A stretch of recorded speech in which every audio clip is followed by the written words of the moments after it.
Testing, testing. Welcome to yet another episode of the VOX podcast. Again, with me, our co-host, Diane Ha. Hi, Diane. Hi. How are you doing? I'm good, thank you. And we have Zac that joined us today. Diane, the honor to you to introduce Zac. All right, I'll take it away. So today we've got Zac Liew with us. He is the co-founder and CEO of Curlec, which is making direct debits easier for SMEs. And you can check them out at curlec.com, which is CURLEC.com. So let's get kicked off with the first question. So I want to hear about, who the founders are, what is your role, tell us about this whole hashtag 2662 and this interesting age gap. How did you guys meet? God, I don't know how you managed to dig that one out. I'm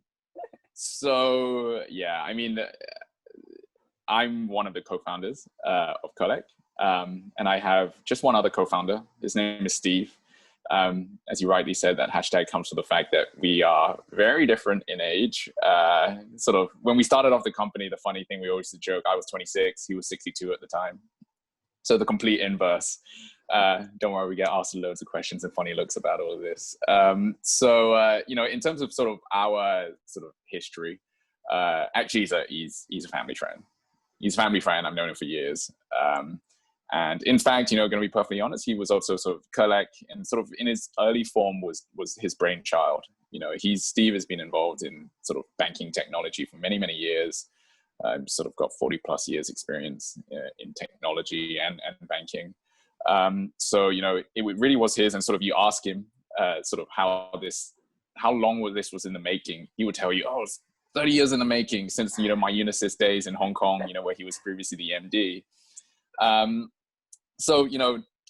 was previously working in London. I came back in 2017. He sort of ran this idea by me, and I thought, hey, why not? Why don't we do this?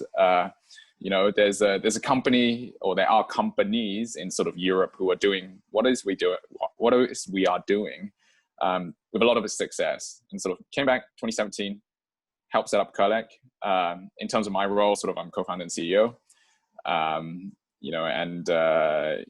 It's a good relationship how it works. Sort of you've got sort of a young guy and sort of an older head, and I think it's a good mix. Okay, I got a tricky question for you. So working with a family friend, have you guys got into any heated arguments before, or do you feel like it's better? Is it more complicated? Is it better?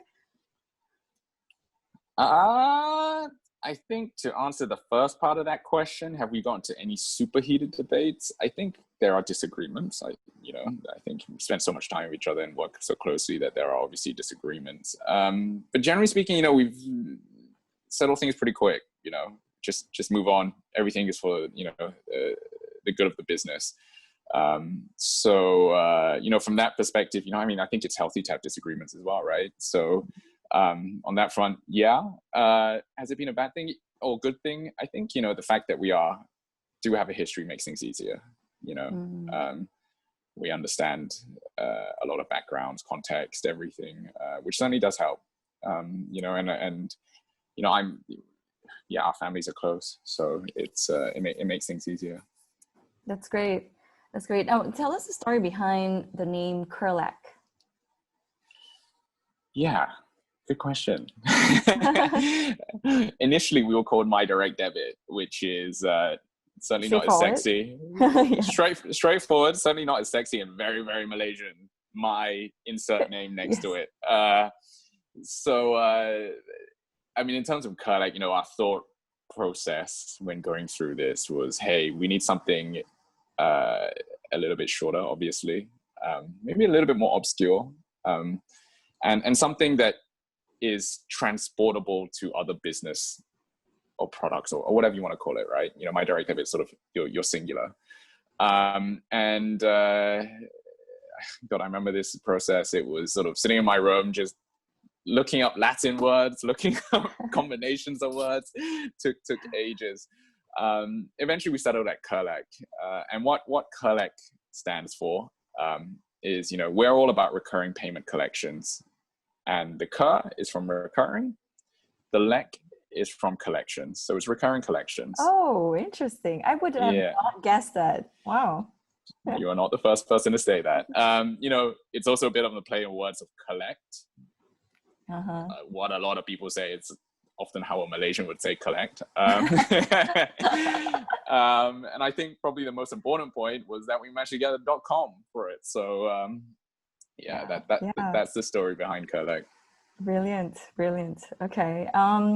And maybe before I pass the ball to Stefano, can you give us a bit more of a background on how Curlec started, how long ago, you know, the sort of the journey till where you are now?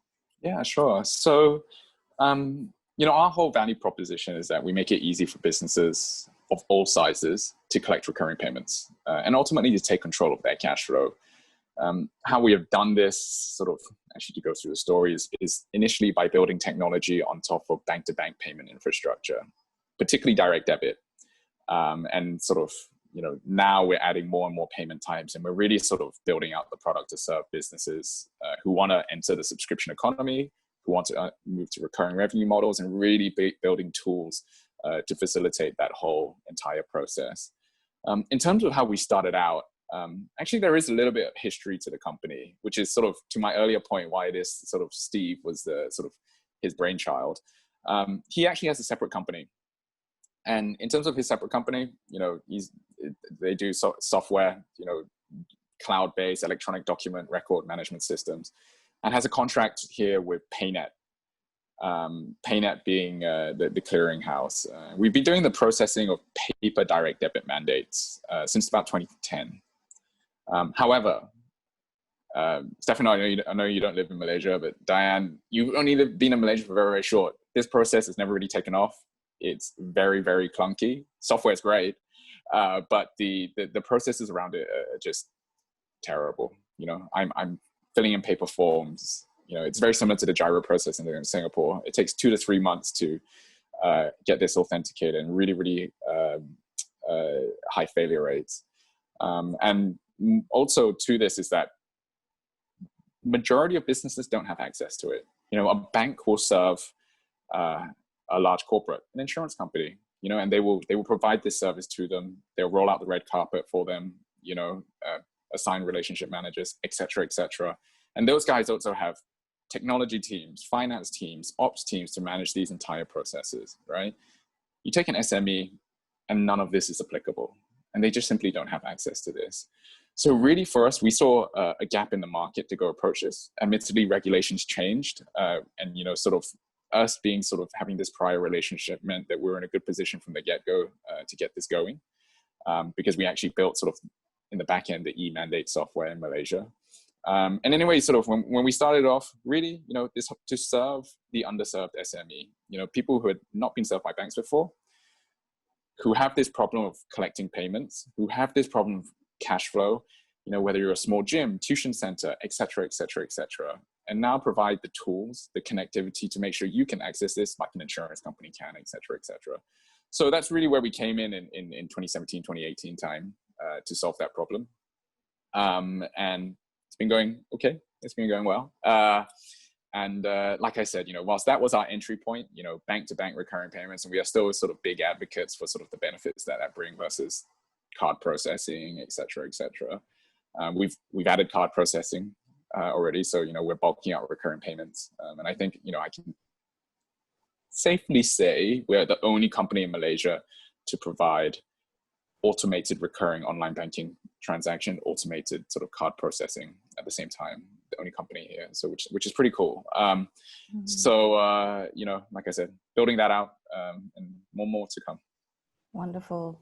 You know, I also, when I heard about you guys, I was curious to, you know, I mean, because direct debits, recurring payments, living in the US and UK, it seems like pretty standard. I was surprised to hear that there's only a few players in the market, and you guys are one of the big players in the market. So, you know, props to you for that. Yeah, there's a funny story about that. Sort of, you know, I tell my friends, hey, I moved back to Malaysia. What are you doing? Like, oh, I set up a company. We do direct debits. Like, excuse me, what? we were on this accelerator, the Supercharger Fintech accelerator.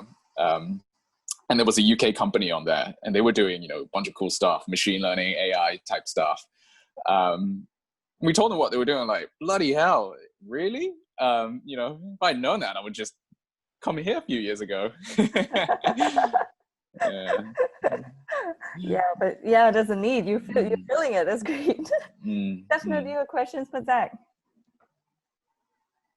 Yes, for sure. I'd like to ask a few questions. So one definitely about what are the requirements in terms of regulation to operate such business in Malaysia, and if it was difficult for you to obtain license provided that you need one. The second question will probably be more with regards to the technical implementation. How did you, are you a developer first of all, or you build up your team, and how complex was to get the banks to join the ecosystem, provided there is an ecosystem, or how to buy them in your vision? Yeah, so from a licensing perspective, you know, we made the very conscious decision from the get-go to be as regulation light as possible. Number of reasons. You know, payments is heavily regulated. The compliance would have killed us. Capital requirements would have killed us, etc. So from the get-go, we've been regulation light as possible. And in terms of sort of how we process payments on a general level, majority of our payments, you know, we work in such a way whereby we never collect funds. We just facilitate transactions going from A to B, from a merchant, from a buyer to a seller. You know, we're the technical layer. You can always the integration layer, the API layer, whatever. But we are the technical layer that facilitates money going from A to B. We never touch money, and hence we don't have to be regulated. And sort of have a number of discussions in central bank here, etc., about that. You know, and that was a very conscious decision at the beginning. Just provide software. In terms of sort of your second question about, am I a developer? Absolutely not. You know, sort of, I didn't really answer that well just now, Diane. Sort of, you know, what is my particular role? You know, I tend to deal with more client-facing stuff, sales and marketing, PR, etc. And sort of Steve is the technical one out of us too. Like I said, he has a separate company which has been involved. This particular payment product since 2010, and it's that same team which built the whole mandate system at PayNet in Malaysia that has also come to Curlec. So the team that built this also actually built the infrastructure. It's been going since 2010. So we've got a wealth of experience on this front, which is certainly helped. You know, so you know, whilst it is a new payment product, you know, there are banks that offer this service.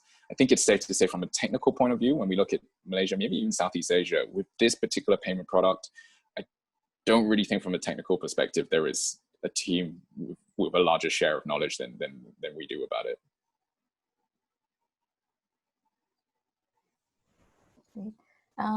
Okay, so let's see. Can you tell us?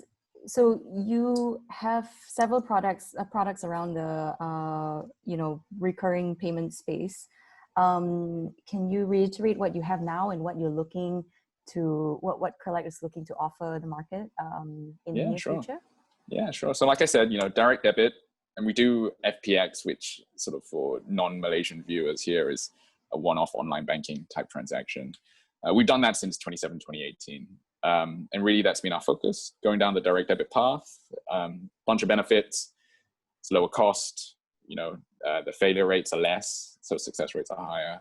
And there's certain industries which you simply can't do, for example, card processing. You know, when I repay my loan, I can't use a credit card to repay that loan. You know, I have to do that via bank account, and sort of we enable that. So we've been very focused on that. But you know, I think our view, and we have been focused on that, but we've also added additional payment types. So like I said, we can do card processing, credit/debit card processing through Visa, MasterCard now, which really adds more payment types to our platform. But you know, I think the thing for us is that long-term wise, is that we want to diversify out of payments. You know, when you look at payments as an industry, the margins are just so thin as it already is, you know, and it's getting thinner and thinner and thinner. And our view in the world is that payments are going to become a commodity. It's just a race to the bottom. You know, there's no money to make when something costs zero.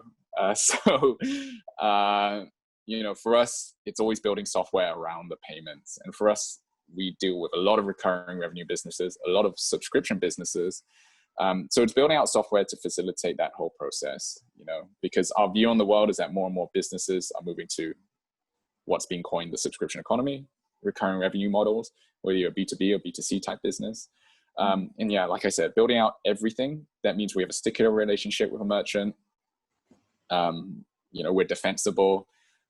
So quite a lot of stuff to get through there, but, you know, payments will always be a part of what we do, but it's only one piece of the jigsaw when you look at those processes that those type of businesses need to do.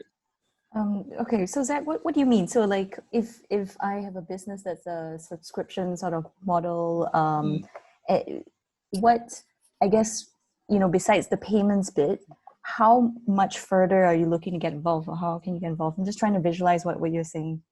Yeah, so I think if you're a business, right, you know, let me think of a good example. You know, if I'm a business and I have members or subscribers or whatever you want to call it, right?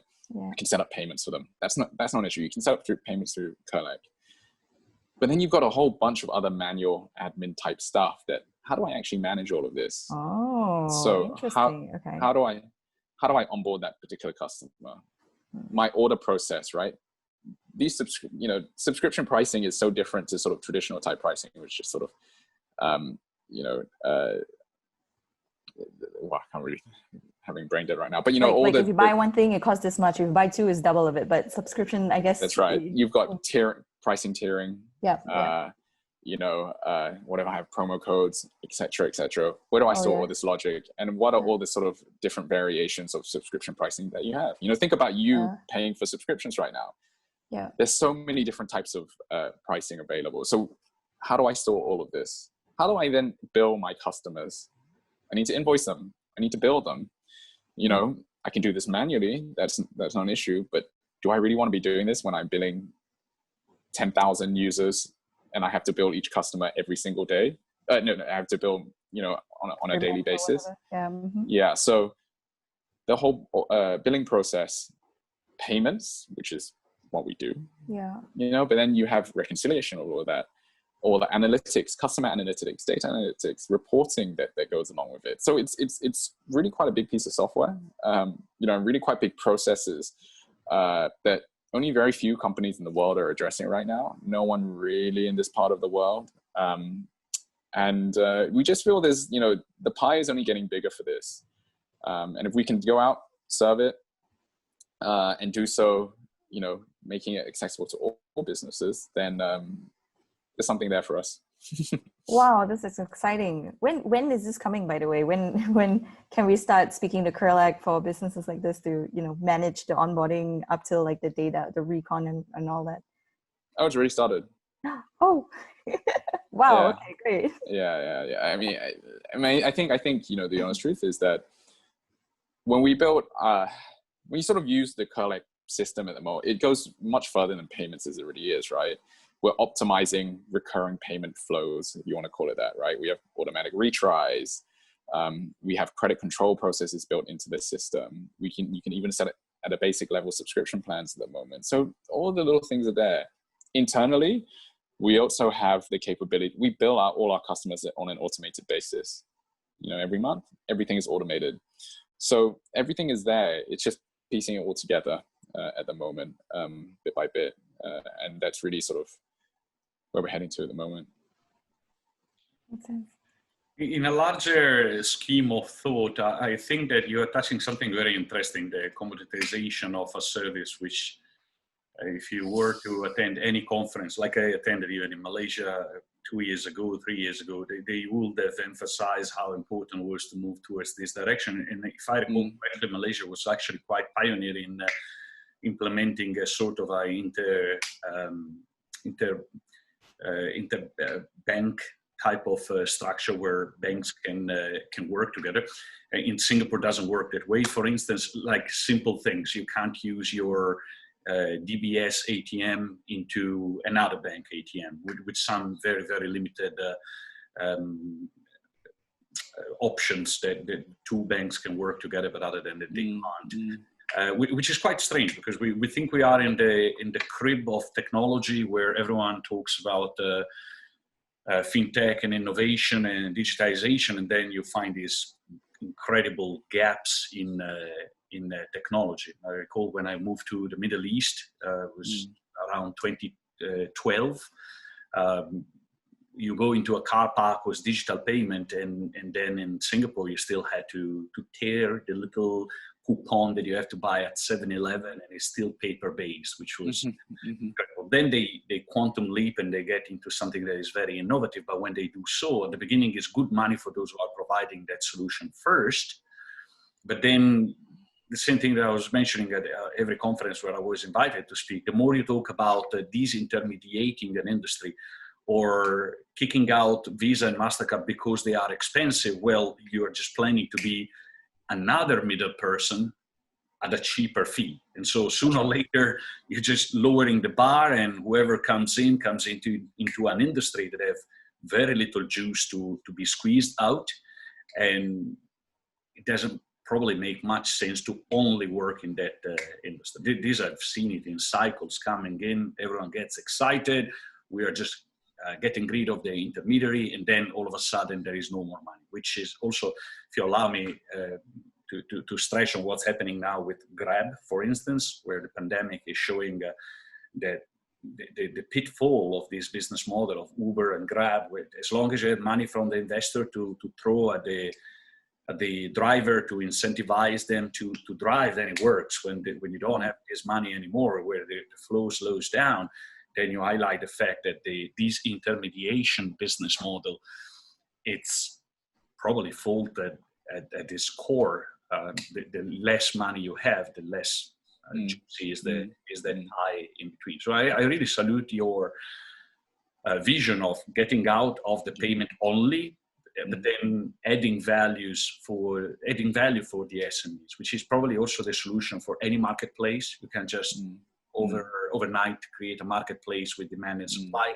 unless you provide additional value to them, like efficiency tools and so on and so forth, which is probably what your vision is at the moment.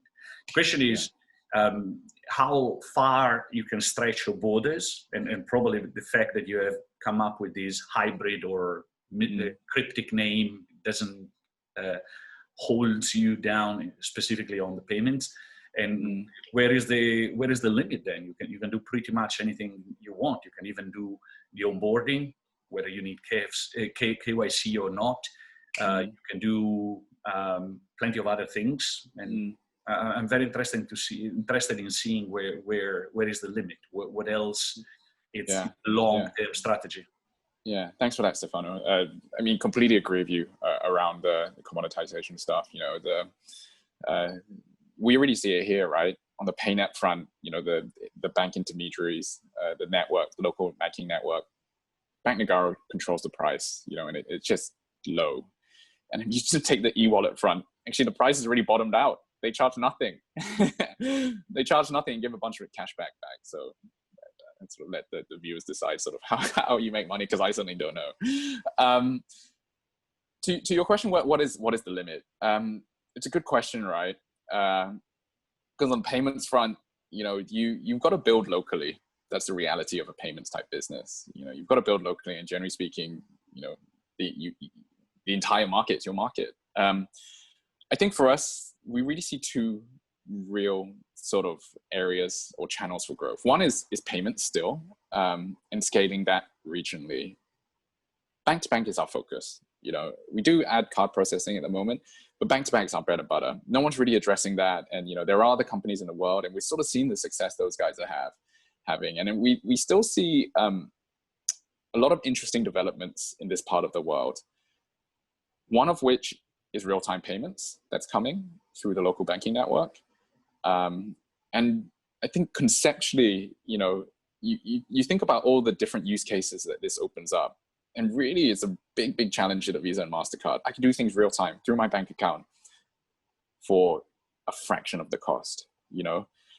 So that's one of it. But also secondly, not only real-time payments, but the fact that the banking intermediaries, the banking networks, you know, paynets of this world, etc., they are looking to tie this up between countries regionally. As an example, in Singapore, you've got PayNow, which sits on the fast payments network. In Malaysia, you've got Do It Now, which sits on the real-time payments platform. You can now do a PayNow transaction in Malaysia through the PayNet network using your PayNow bank account. So, you know, they're tying all these things up that eventually you can see that you will have a banking system that is regional, sort of a settlement system that's regional, that's real time, low cost, and quite honestly is you know, you can imagine, right? I'm a business in Thailand. I want to collect payments from my customers in Malaysia and Singapore. I can now do this real time at a fraction of a cost that cross-border is, that Visa MasterCard is, that SWIFT is, et cetera, et cetera. So we want to provide accessibility to that. That is obviously a payments play. And, you know, like I said, price bottoming out, but, you know, we still want to, pretty keen on that. The second thing is around sort of the biggest SaaS product that we're building. And obviously with SaaS, you can transport that globally, right? But I think for us still, it's building software around payments. And, you know, also, you know, I don't want to say we're going to, you know, become this massive global company, right? I think Southeast Asia is still our focus. And really, you know, enabling these businesses through software to come into this whole idea of the subscription economy. We see so many different industries that have issues with collecting payments and managing all these processes, stuff that you wouldn't even imagine, right? When you think of a subscription, you think of Netflix, Spotify, blah, blah, blah, consumer type stuff. But there's so many other things, you know, an insurance policy is a subscription. You know, so we see that as a second sort of channel for growth, you know, focusing on a SaaS product, bringing this regionally. And then obviously with the payments part, also regionally complementing that, really the two sort of growth areas for us. Zac, allow me to ask you one more question. So when you started talking in the first few minutes, the first thought that came to my mind is like that you declare your company being as a fintech, payment, SaaS, but what probably came to my mind first was like there is also some sort of financial inclusion there. You're basically including the small business, and especially now during the pandemic, couldn't be reconnecting to the previous question, couldn't be the limit also supporting the credit to the small and medium enterprise and therefore completing this path of financial inclusion, just providing them services that they cannot have because they are too small, but at the same time providing them, because you control the data at that point, or at least you can monitor the data, providing them access to credit in a way that they couldn't organically have. Yeah, good question. Yeah, to an extent, we do provide accessibility, financial accessibility. You know, like I said earlier, the banks have never served these guys. Now we can serve these guys technically, you know, number of reasons. From a technical perspective, it's easy to do so. But also from a sales perspective, you know, we have the cost base to go to these guys. A bank doesn't, you know, which is sort of the current sort of accessibility. To your second point around sort of providing credit and stuff like that, we've been asked that question a lot. And it's food for thought is the honest answer. You know, I think on the one hand, we're not a lending company at the moment. We work with a number of lenders on the consumer financing or sort of SME lending side.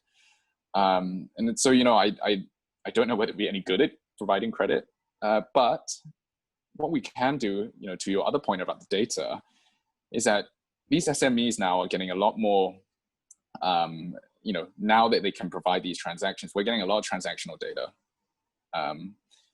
In our particular case, for consumer or business, we're getting a lot of positive transactional data. I am paying my bills regularly, consistently on a monthly basis, as an example. At some point in time, you think, okay, you built up enough data to provide alternative credit scoring or whatever to people who do want to lend money, because you've got, hey, this customer has paid his bill consistently for 12 months. Why is he not getting a bank loan? You know, so I think, yeah, there's definitely a play there, particularly with the data. I'm not sure whether we move into lending, although sort of other payment companies have, but yeah, for sure. So Zach, I wanted to ask you a question about your current traction. Whatever you're able to talk about, if you're not able to disclose, that's fine too. Whether it's in terms of total payments amount processed, or number of businesses signed up. What are you looking at now, maybe on a month-to-month kind of basis? Yeah, so we launched the company February 2018, around that time. Since then, we've processed coming up to close to 400 million ringgit through the platform. So that's about $100 million US, in and around that. Which I think, I think with the payments, every time, you compare yourself to other payments companies, right? But I think for where we are, a small team, brand new market, we're pretty happy with it so far. Obviously, we want to see a few more zeros at the end of that.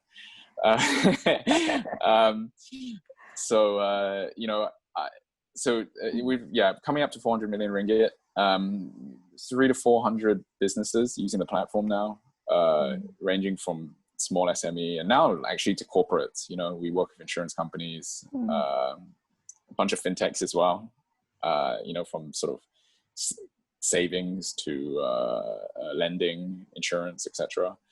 On a monthly basis, we're doing in and around 30 million ringgit ish. And I think, what's been positive as well is we've seen, as with all businesses, some interesting things throughout this year, particularly with the pandemic. We're seeing, on the one hand, I think the whole narrative around online payments is booming is obvious. And more businesses are digitizing, which is obvious. And on our side, we do have exposure to both offline and online businesses. You take a gym, it's clearly an offline business that actually just can't operate during a lockdown. But on the other flip side, we have online businesses. And I think for us, we've sort of continued to grow every month. In some cases, very, very little growth each month this year, which is cool. But I think the long-term outlook for us here is actually one it's quite interesting, that goes beyond sort of the online payments narrative, which is this whole idea, like I said, it's a subscription, recurring revenue type businesses. We're getting a lot more demand now for businesses coming to us and say, how do I do this? I don't want to go through another lockdown and my revenues just plummet to zero the next day, right? I want to have the ability to have predictable income, recurring customers, and also from an affordability perspective, my customer doesn't want to buy a product outright anymore. Even though I have to pay this in installments, I'd rather subscribe to a service that I have the flexibility to switch that off, turn that on, amend it, blah, blah, blah. And we're seeing more and more businesses come into that. So I think from that perspective, it's been interesting, and we do expect to see an uptick on that. Interesting. It's interesting that you're sharing, businesses who maybe were not, did not have a subscription model before, now are trying to move towards that direction, and therefore the pie is growing larger, partially because of COVID. Makes sense. So earlier you mentioned about having a small-ish team. Can you talk about the current team size and the structure of the team? Yeah, we've got around 25-ish people. We've got, and occasionally that goes up when we have summer interns, etc. We had an army of summer interns this year who, we were fortunate. These are some really, really smart interns that couldn't get internships at sort of a traditional intern hirer, take a consulting firm who just couldn't facilitate remote working. And obviously we can. So we had a bunch, like 10, 15 or something. Wow. Yes. And then, so that's the team. Sort of when we look at the split, sort of actually a little bit more technical than sort of business. But obviously growing the team as well. And, Yeah. Okay. So more technical than business, is it because businesses are just coming to you guys? Because, you guys are dominating the market. Sales is sort of like an easy-ish process for you guys. Am I overstating? I don't know about that statement. We've got a sales team. sales team of, God, 5 now.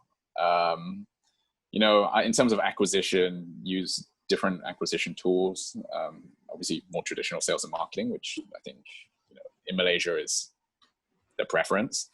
You know, but I think the interesting thing for us is that now the way in which sales is conducted as a result of this pandemic and work from home is that a lot of this can be done remotely, which really starts to think about our model when we start to scale abroad, right? You know, how many people do we need, you know, based in on the ground, as an example, right? Probably less. Yeah, we've got a sales team, we've got a marketing team. You know, we do various things, but certainly sales is it's still a challenge. You know, it's still you know, figuring How modest. So modest, Zac. No, figuring out the B2B sales puzzle is a challenge. It's I don't think anyone in the world has cracked it at the moment, and we're absolutely no different. Yeah. So you have 5 sales guys, and then in terms of marketing, how big is the team? Got, let's just say a couple in marketing. Okay. Yeah. Okay. I see. So there's still more, a lot more like one-on-one type relationship, especially since you're moving to like bigger enterprises too as clients now. Makes sense. Stephanie, you have questions for Zac? Yeah, of course. Investment is always quite interesting for me. If you can disclose at least where are you sitting in terms of who backed you at the beginning, and is the end game goal is to being acquired by a bank, or you prefer to be on your own? What's your strategy as an entrepreneur? Exit strategy is a great question. I think you know, in terms of sort of our fundraising to date, you know, as with all startups, sort of at the beginning, friends, family, founder money was poured into the business. And then we've sort of gone through I want to call it seeds. You know, we never really know what to label it because there have been sort of multiple times we've taken in funds. But for all accounts and purposes, I'm just going to label it seed. You know, we've taken money in from some angels, Capti Ventures, which is based in Malaysia, 500 startups, or 500 durians as they're called here. And for all accounts and purposes, that is our seed. You know, it's, you know, and then the money, and to be perfectly honest, the money's come in drips and drabs over sort of a 2-year period, or 3-year period, in fact. You know, I think the reality is the VC market in Malaysia is sort of not as deep compared to Singapore, and especially compared to other parts of the world, right? So, you know, in the early days, when we're going to pitch it to all these guys with an idea, they're saying, what's your traction? When am I going to make my money back? I can pluck a number out of the air for you if you really, really want. Anyways, so, you know, that's coming in drips and drabs. I think for us financially, we're looking to hit a break-even mark within the next few months. It's always been the goal, you know, since we set out the company. When we set out the company, it's funny, you know, some investors look at you like, profitability? Why do you want to do that? You know, just focus on top line. But then sort of what's happened with WeWork, obviously what's happened with COVID, you know, there's been a big shift in sort of the narrative now. You know, they want to see a path to profitability, and particularly if you can prove that it is a sustainable, profitable model, I think you put yourself in a different sort of position. You know, you want money to grow, you don't want money to stay alive, which is a completely different mindset. I think from fundraising perspective, you know, we are looking to probably raise a Series A early next year to fund some of the ideas that sort of I've shared earlier, particularly around regional expansion, particularly around product development. So that'll be coming soon. Great. Okay, so I have a last question for you, which you might have answered just before. What is your current biggest concern, or, you know, taking up most of your time right now, or giving you sleepless nights? Growth. Yeah, the expansion, the fundraising that's coming soon. And yeah, growth. You know, I think you know, always the mindset, you know, and I think it's for many startup founders, like, how can I be doing this better? How can I be growing quicker? How can I be doing it? And for me, you know, it's like, right, we have to show certain things now, right? Leading up to Series A, or, you know, just more generally also the business getting to that profitability mark, you know, sales is definitely not being cracked. So, you know, for me, it's just growing. How do we go quicker? How do we always show progress? And that's really what's keeping me up. Brilliant. I love this. Stefano, do you have any more questions for Zac? I think I asked all the questions I wanted to ask, but I would like to hear from Zac if he can share with the listeners one last minute.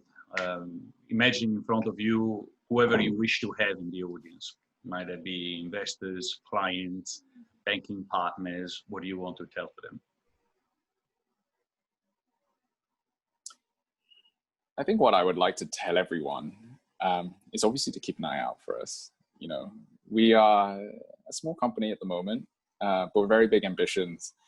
And I think what it is we're doing is quite different to any other types of business in this particular market. We're not sort of an e-wallet type market, nor a company, nor are we sort of a financing type. We're taking a very different outlook on things, which just quite a lot of people's contrarian. But keep an eye out for us. You know, we feel that this niche of recurring payments, subscriptions, etc., is only getting bigger, and the pie is only getting bigger. And you know, we're going to be there to serve it. And you know, we welcome anyone who wants to join us, sort of working with us, investing in us, because we think it's there's legs in this, guys. So otherwise, we wouldn't be doing it. So keep an eye out for us. Definitely, I smell a unicorn on the way. Don't know. This was such a pleasure, Zac. Thank you so much for your time. Thank you. Thanks very much, guys, and thanks for having me. Have a great day. Thank you. Bye. Bye.